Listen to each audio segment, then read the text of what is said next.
Astrology में सबसे ज़्यादा एक इम्पोर्टेंट टॉपिक है कि आप अपने बर्थ चार्ट में कौन सा प्लैनेट शुभ है, कौन सा प्लैनेट शुभ फल देता है और कौन सा प्लैनेट अशुभ है जो अशुभ फल देते हैं, वो आपको कैसे पहचाननी है। अगर आपके बर्थ चार्ट में कोई भी प्लैनेट बहुत ही शुभ है और शुभ फल दे रहा है तो आप जिंदगी में बहुत प्रोग्रेस करोगे, और अगर आपके बर्थ चार्ट में कोई भी प्लैनेट अशुभ है तो आप जिंदगी में बहुत डाउनफॉल फेस करोगे और बहुत स्ट्रगल करोगे। नमस्कार, मैं हूं एस्ट्रो शैन घोष और इस वीडियो में हम जानेंगे कि आपके बर्थ चार्ट में या फिर आप किसी का भी बर्थ चार्ट अगर देख रहे हैं तो उस चार्ट में कौन सा ग्रह शुभ है, कौन सा ग्रह न्यूट्रल है और कौन सा ग्रह अशुभ है। तो इस वीडियो के द्वारा आपको ये चीज सिखाया जाएगा कि आप अपने बर्थ चार्ट के अकॉर्डिंग, आपका जो ग्रह है उसके अकॉर्डिंग आप अपने लाइफ में डिसीजंस कैसे ले सकते हैं। 12 लग्न होते हैं। 12 लग्न में से मैं 12 लग्न के बारे में बताऊंगा कि 12 लग्न में से मेष, वृषभ, मिथुन, कर्क, सिंह, कन्या करके 12 जो लग्न है, वो 12 लग्न में कौन कौन से लग्न का कौन सा ग्रह शुभ है, कौन सा लग्न का कौन सा प्लेनेट अशुभ है और कौन सा न्यूट्रल है, या फिर बोल सकते हैं वो किस ज्यादा शुभ फल भी नहीं देगा, ज्यादा अशुभ फल भी नहीं देगा। तो ये मैं आज की वीडियो में आपको सिखाऊंगा। पहले बात करेंगे मेष लगन वालों के लिए। इस लगन में बुध, शुक्र, शनि अशुभ फल देते हैं और चंद्र जो है वो न्यूट्रल है, वो ना ज्यादा शुभ फल देगा और ना ज्यादा अशुभ फल देगा। सन जो है वो पंचम हाउस में और अष्टम हाउस में अच्छा फल देता है, या फिर पंचम राशि में मतलब लियो सिंह राशि में, या फिर 8 वृश्चिक राशि, इसमें भी अच्छा फल देता है। जुपिटर जो है वो 9th हाउस में या फिर 9th राशि में धनु राशि में अच्छा फल देता है, और मंगल जो है वो फर्स्ट हाउस में या फिर 8th हाउस में अच्छा फल देगा, या फिर मेष राशि में या फिर वृश्चिक राशि में वो अच्छा फल देता है। मतलब मंगल किसी भी घर में हो, 12 हाउसेस में से कौन सी भी हाउस में अगर बैठा क्यों ना हो, अगर वो मेष राशि में बैठा हुआ है या फिर वो वृश्चिक राशि में बैठा हुआ है तो अच्छा फल ही देता है। अब आता है वृषभ लगन में। बुध और शुक्र ये सबसे ज्यादा शुभ ग्रह है, अच्छा फल देते हैं। चंद्र और मंगल जो है ये न्यूट्रल है, मतलब ये ज्यादा ना शुभ फल देंगे और ना ज्यादा अशुभ फल देंगे। बृहस्पति यानी कि जुपिटर अगर 8th हाउस में या फिर 11th हाउस में बैठा हुआ है तो अशुभ फल दे रहा है आपके चार्ट में। बृहस्पति की अगर बात करें तो अगर वो 8th राशि में मतलब कि वृश्चिक राशि में या फिर कुंभ राशि में बैठा हुआ है तब भी वो गलत फल ही देता है। और 9th हाउस में या फिर 10th हाउस में अगर कोई भी प्लेनेट बैठा हुआ है तो वो अच्छा फल ही आपको देता है। अगर उसमें कोई खराब ग्रह भी बैठा हुआ है तो आपके चार्ट में वो अच्छा फल ही देता है, उसका खराब फल देने का परसेंटेज बहुत ही कम हो जाता है, वो अच्छा फल ही देता है। मिथुन लगन के लिए पंचम हाउस में अगर शुक्र बैठा हुआ है या फिर पंचम राशि में सिंह राशि में अगर शुक्र बैठा हुआ है तो आपके चार्ट में बहुत ही अच्छा फल देता है शुक्र। सूर्य, मंगल और शनि ये आपके चार्ट में बहुत ही अशुभ फल देता है, ये अगर किसी भी हाउस में बैठा हुआ है तो आपके चार्ट में अशुभ फल ही देता है। बृहस्पति यहाँ पर बहुत ही मारक ग्रह है, ये बहुत ही आपको तंग करेगा अपनी लाइफ में, बहुत ही परेशान होंगे बृहस्पति, क्योंकि यहाँ पर बहुत ही डेबिलिएटेड बोल सकते हैं आप, बहुत ही आपको असर करेगा आपके लाइफ में, बहुत ही स्ट्रगल फेस करेगा, डाउनफॉल फेस कराएगा। मून यहाँ पर न्यूट्रल माना जाता है, मून ना ज्यादा अच्छा फल देगा ना ज्यादा बुरा फल देता है।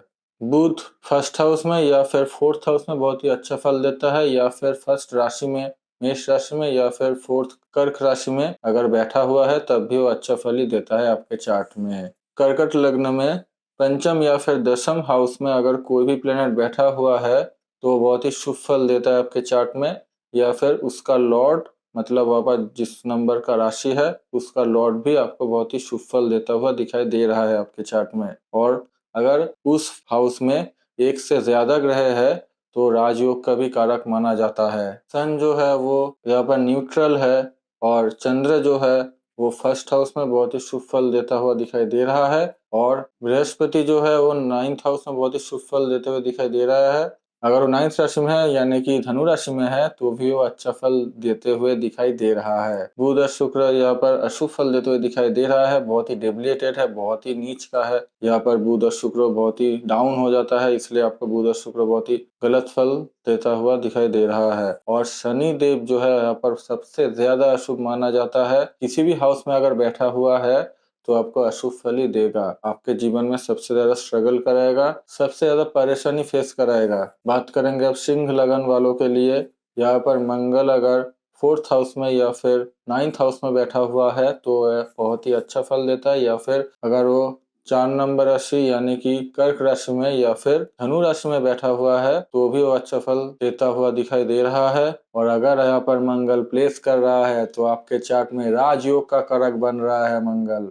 सन जो है यहाँ पर लग्न में अगर सन है तो बहुत ही शुभ माना जाता है, फर्स्ट हाउस में है या फिर पहली राशि मेष राशि में अगर बैठा हुआ है किसी भी हाउस में तो भी वो सबसे ज्यादा शुभ माना जाता है। बुध और शुक्र यहाँ पर अशुभ माना जाता है, किसी भी हाउस में बैठा हुआ है तो बुध और शुक्र आपको गलत ही रिजल्ट देगा, गलत ही फल देगा आपके लाइफ में। और शनिदेव को सबसे ज्यादा अशुभ माना जाता है इस चार्ट में। शनिदेव किसी भी हाउस में अगर बैठे हुए हैं तो सबसे ज्यादा आपको लाइफ में परेशानी फेस कराएगा, वो सबसे ज्यादा शुभ फल देता है इस लगन में। कन्या लगन वालों के लिए वेनस जो है वो 9th हाउस में और 2nd हाउस में बहुत ही अच्छा फल देता हुआ दिखाई दे रहा है। या फिर अगर वो वृषभ राशि में है किसी भी हाउस में और धनु राशि में है किसी भी हाउस में तो भी वो अच्छा फल देता है आपके लाइफ में।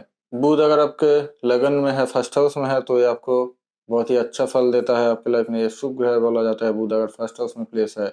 बृहस्पति अगर 7th हाउस में प्लेस है आपके चार्ट में तो ये बहुत ही मारा ग्रह है, ये बहुत ही गलत रिजल्ट करता है। अगर बृहस्पति किसी भी और हाउस में बैठा हुआ है तो इतना ज्यादा आपको तंग नहीं करेगा जितना 7th हाउस में बैठकर आपको ज्यादा तंग करेगा, बहुत ही परेशानियां फेस कराएगा आपको। चंद्र यहाँ पर अशुभ है, किसी भी हाउस में अगर बैठा हुआ है तो ये अशुभ फल ही देता है आपके चार्ट में। और मंगल जो है वो अगर 3rd हाउस में या फिर 8th हाउस में बैठा हुआ है तो यह सबसे ज्यादा आपके लाइफ में परेशानियां फेस कराएगा।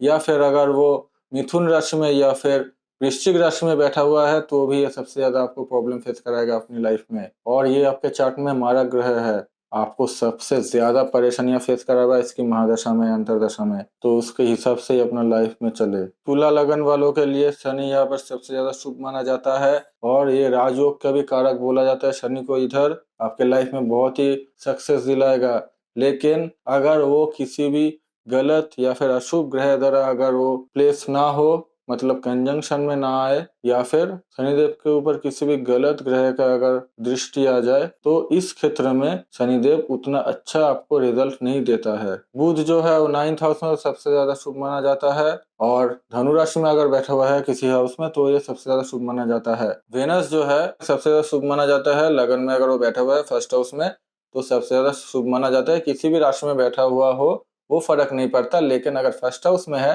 तो ये शुभ फल ही देता है आपके लाइफ में। अगर शुक्र वेनस जो है वो अगर 8th हाउस में बैठा हुआ है तो ये अशुभ माना जाता है इस चार्ट में।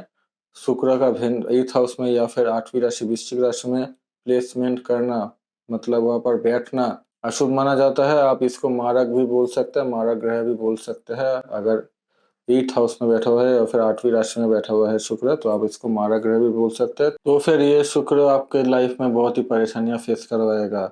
अगर वो फर्स्ट हाउस में बैठा हुआ है तो अच्छा फल देगा, अगर वो 8th हाउस में बैठा हुआ है तो सबसे ज्यादा आपको परेशानियां फेस करेगा, सबसे ज्यादा स्ट्रगल फेस कराएगा अपनी लाइफ में। जुपिटर मार्स और सन यहाँ पर अशुभ माना जाता है, लेकिन अगर मंगल 7th हाउस में प्लेसमेंट कर चुका है, मतलब 7th हाउस में बैठा हुआ है या फिर 7वीं राशि में मतलब तुला राशि में ही बैठा हुआ है तो मंगल यहाँ पर शुभ माना जाता है, मंगल यहाँ पर शुभ फल देता है आपकी लाइफ में। वृश्चिक लगन वालों के लिए चंद्र जो है वो अगर 9th हाउस में प्लेसमेंट कर चुका है तो सबसे ज्यादा शुभ माना जाता है। या फिर अगर वो 9वीं राशि में मतलब कि धनु राशि में बैठा हुआ है तो ये शुभ फल ही देता है, किसी भी घर में हो ये फर्क नहीं पड़ता। धनु राशि में अगर बैठा हुआ है तो आपके लाइफ में बहुत ही शुभ फल आपको दिखाई देता है। बुध अगर 8th हाउस में या फिर 11th हाउस में बैठा हुआ है या फिर वो वृश्चिक राशि में या फिर कुंभ राशि में बैठा हुआ है तो फिर बुध यहाँ पर अशुभ माना जाता है, तो आपके लाइफ में बहुत ही स्ट्रगल फेस कराएगा और उस घर का आपको कष्ट दिलाएगा। अगर बुध बिजनेस के घर में बैठा हुआ है वृश्चिक राशि में या फिर कुंभ राशि में तो आपका बिजनेस व्यापार से आप जो भी धन कमाएंगे वो वापस से चला जाएगा, वापस आप डाउनफॉल फेस करेंगे, फिर सब राइज होंगे, फिर से आपका समय अच्छा होते आपको आप फिर से डाउनफॉल फेस करना पड़ेगा। ऐसा आपका लाइफ कर देगा वो और बहुत ही आपको कष्टदायक लाइफ मिलेगा, सारा जीवन आपको संघर्ष करना पड़ सकता है। शुक्र यहाँ पर 7th हाउस में या फिर 12th हाउस में अगर बैठा हुआ है तो ये आपको अशुभ फल देता हुआ दिखाई दे रहा है। अगर और किसी हाउस में बैठा हुआ है तो इतना अशुभ फल आपको नहीं देगा। और अगर ये 7th राशि में मतलब कि तुला राशि में या फिर मीन राशि में बैठा हुआ है तो भी आपको अशुभ फल देते हुए दिखाई दे रहा है। अगर किसी भी हाउस में वो तुला राशि में या फिर मीन राशि में बैठा हुआ है तो ये शुक्र आपको बहुत ही परेशानियां फेस करवाएगा, बहुत ही आपको स्ट्रगल फेस कराएगा, बहुत ही आपको प्रॉब्लम होगा अपनी लाइफ में। सूर्य, मंगल और बृहस्पति यहाँ पर शुभ फल देता है। अगर किसी भी हाउस में बैठा हुआ है या फिर किसी भी राशि में बैठा हुआ है तो ये आपको शुभ फल देते हुए दिखाई दे रहा है। शनिदेव इस लगन में न्यूट्रल है, किसी भी हाउस में बैठा हुआ है या फिर किसी भी राशि में बैठा हुआ हो तो ये यहाँ पर आपको बहुत ही न्यूट्रल देगा रिजल्ट, ना ज्यादा अच्छा फल देगा आपको ना ज्यादा बुरा फल देगा आपको, बहुत ही न्यूट्रल रहता है यहाँ पर शनिदेव। अगर बृहस्पति का प्लेसमेंट सप्तम हाउस में है तो ये आपको अशुभ फल देगा। शुक्र के साथ साथ अगर बृहस्पति भी है, अगर मान लीजिए शुक्र नहीं भी है सेवेंथ हाउस में, अगर बृहस्पति देव है तो ये आपको बहुत ही खराब रिजल्ट देगा अपनी लाइफ में। अगर दोनों एक साथ बैठे हुए हैं तो आपके जीवन में बहुत ही कष्ट, पीड़ा, दुख, दर्द देता हुआ दिखाई दे रहा है। धनु लगन वालों के लिए सन अगर 9th हाउस में बैठा हुआ है या फिर 9वीं राशि में धनु राशि में बैठा हुआ है तो सन आपको बहुत ही अच्छा फल देता है, वो आपके लिए शुभ ग्रह माना जाता है आपके चार्ट में। मंगल अगर त्रिकोण में बैठा हुआ है, त्रिकोणपति है, तो आपको बहुत ही शुभ फल देते हुए दिखाई दे रहा है आपके चार्ट में। बुध और शुक्र यहाँ पर अशुभ माना जाता है, लेकिन बुध अगर 7th हाउस में या फिर तुला राशि में बैठा हुआ है तो ये आपको शुभ फल देगा। और शनिदेव जो है अगर वो 2nd हाउस में या फिर वृषभ राशि में बैठा हुआ है किसी भी हाउस में तो ये आपको शुभ फल ही देते हुए दिखाई दे रहा है। बृहस्पति या चंद्र यहाँ पर नीच का है, डेबिलिएटेड है, ये डेबिलिएटेड होते होते आपको मारक फल भी आपको देते हुए दिखाई दे रहा है। अगर बृहस्पति और चंद्र में से किसी भी प्लेनेट का 8th हाउस में प्लेसमेंट है, 8th हाउस में बैठा हुआ है तो यहाँ पर ये मारक ग्रह है, ये आपकी लाइफ में सबसे ज्यादा आपको कष्ट देगा। मकर लगन वालों के चार्ट के लिए यहाँ पर बात करेंगे। अगर यहाँ पर शुक्र 5th हाउस में या फिर 10th हाउस में बैठा हुआ है या फिर वो सिंह राशि में या फिर मकर राशि में बैठा हुआ है तो शुक्र यहाँ पर बहुत ही शुभ माना जाता है, आपके लाइफ में बहुत ही अच्छा फल देता है शुक्र। बुध अगर यहाँ पर 9th हाउस में है या फिर धनु राशि में बैठा हुआ है तो ये शुभ फल देता है। अगर शनिदेव लग्न में है या फिर मेष राशि में है तो यहाँ पर सबसे ज्यादा आपको शुभ फल देते हुए दिखाई दे रहा है। चंद्र, बृहस्पति और मंगल यहाँ पर अशुभ माना जाता है। सन और चंद्र को आप मारक ग्रह भी बोल सकते हैं, लेकिन कभी कभी सन न्यूट्रल भी हो सकता है। अगर वो खुद की राशि में या फिर खुद की घर में बैठा हुआ है तो यहाँ पर वो न्यूट्रल है, यहाँ पर उतना ज्यादा आपको तंग नहीं करेगा, उतना ज्यादा आपके लिए अशुभ माना नहीं जाता है। कुंभ लगन वालों के लिए शुक्र जो है वो 4th हाउस में या फिर 9th हाउस में अगर बैठा हुआ है या फिर वो कर्क राशि में या फिर धनु राशि में अगर बैठा हुआ है तो सबसे ज्यादा आपको शुभ फल देते हुए दिखाई दे रहा है। ये आपके लाइफ में राजयोग का भी कारक हो सकता है। चंद्र, मंगल और बृहस्पति यहाँ पर अशुभ माना जाता है, किसी भी हाउस में बैठा हुआ है, किसी भी राशि में बैठा हुआ है तो ये आपके लाइफ में बहुत ही अशुभ फल देता है। और सूर्य और शनिदेव यहाँ पर शुभ फल देता है इस चार्ट में, इस लगन में किसी भी हाउस में किसी भी राशि में बैठा हुआ हो तो ये आपके लगन में मतलब आपकी चार्ट में शुभ फल ही देता है। बुध जो है यहाँ पर न्यूट्रल है, बुध उतना ज्यादा आपको तंग नहीं करेगा इस चार्ट में, वो अच्छा फल भी देता है और बुरा फल भी आपको देता है, वो न्यूट्रल है। अब बात करेंगे मीन लगन वालों के लिए। यहाँ पर चंद्र जो है अगर वो 5th हाउस में बैठा हुआ है या फिर उस 9th हाउस में बैठा हुआ है या फिर वो सिंह राशि में या फिर धनु राशि में बैठा हुआ है चंद्र तो ये आपके चार्ट में बहुत ही शुभ माना जाता है। इसके अलावा अगर वो किसी भी राशि में या फिर किसी भी हाउस में बैठा हुआ है तो उतना ज्यादा आपके लाइफ में या फिर चार्ट में शुभ माना नहीं जाता है। सन, मरकुरी और वेनस इस चार्ट में अशुभ ग्रह है या इस चार्ट में किसी भी हाउस में किसी भी राशि में प्लेस हो तो ये आपके लाइफ में अशुभ फल ही देते हुए दिखाई दे रहा है। और सैटर्न जो है अगर आपके 11th हाउस में या फिर कुंभ राशि में सैटर्न बैठा हुआ है किसी भी हाउस में तो आपके चार्ट में ये शुभ माना जाता है। यहाँ पर बैठा हुआ सैटर्न आपको आपके लाइफ में बहुत ही शुभ फल देता है, बहुत ही आपको तरक्की करवाता है। बुध जो है वो अगर 5th हाउस में बैठा हुआ है या फिर वो लियो में मतलब कि सिंह राशि में बैठा हुआ है तो ये आपके लिए अशुभ माना जाता है। अगर ये बुध किसी भी राशि में या फिर किसी भी हाउस में बैठा हुआ है इसके अलावा तो ये न्यूट्रल है, उतना ज्यादा आपको तंग नहीं करेगा। और बृहस्पति यहाँ पर न्यूट्रल है, बृहस्पति इस चार्ट में किसी भी हाउस में किसी भी राशि में बैठा हुआ हो तो बृहस्पति आपके लाइफ में बहुत ही न्यूट्रल रिजल्ट देगा, ना ज्यादा आपको तंग करेगा ना ज्यादा आपको तरक्की देगा, बहुत ही न्यूट्रल रहेगा बृहस्पति इधर। आशा करता हूँ इस वीडियो के बाद आपको पता चल चुका है। अगर आप अपने चार्ट देखते हो, अपने जन्म कुंडली देखते हो या फिर आप किसी के भी जन्म कुंडली देखते हो उसमें जो 9 ग्रह है उसमें से राहु केतु को हटाकर, क्योंकि वो छाया ग्रह है इसलिए उसको हटाकर बाकी जो 7 प्लेनेट है उस 7 प्लेनेट का मैंने बता दिया है किस लगन में कौन से हाउस में कौन सी राशि में वो उच्च का है, कौन से हाउस में कौन से राशि में वो नीच का है या फिर वो अशुभ माना जाता है या फिर न्यूट्रल है, ये मैंने आज की वीडियो में आपको समझा दिया है।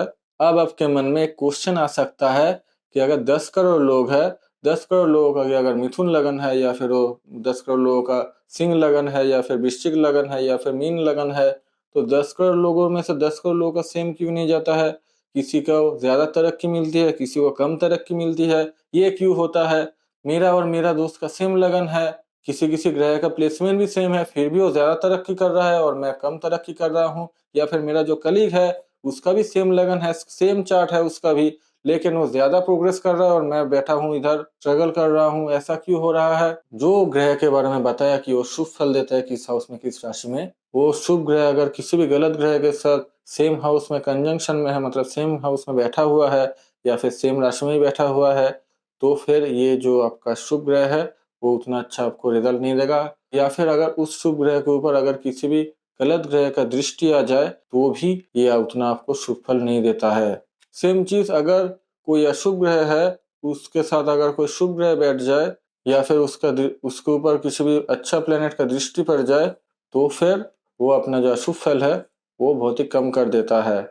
और जो मैंने प्लेसमेंट आपको बताया कि कौन सा ग्रह कौन सा हाउस में शुभ है, कौन सा ग्रह कौन सा हाउस में अशुभ है, या फिर कौन सी राशि में वो शुभ है, कौन सी राशि में अशुभ है, इनके अलावा भी वो किसी और हाउस में है तो शुभ फल नहीं देता है, वो न्यूट्रल हो जाता है। और अगर अशुभ था तो भी वो न्यूट्रल हो जाता है, उतना ज्यादा आपको परेशानी में नहीं रहना पड़ता है। या फिर अगर वो खुद की राशि में बैठा हुआ है, इस केस में भी आपको सेम रिजल्ट ही आपको मिलता है। अगर सब कुछ सही है तो शुभ ग्रह वो जो है वो शुभ फल ही देता है, और अशुभ ग्रह जो है वो अशुभ फल ही देता है। अगर थोड़ा सा चेंजेस है जो मैंने आपको बताया कि क्या चेंज हो सकता है, तो फिर थोड़ा सा डिफरेंट हो सकता है, आपको डिफरेंट रिजल्ट मिल सकता है आपके लाइफ में। मैं हूँ एस्ट्रो साइंस। आज के लिए बस इतना ही, मिलते हैं किसी नेक्स्ट वीडियो में, तब तक के लिए जय बजरंगबली।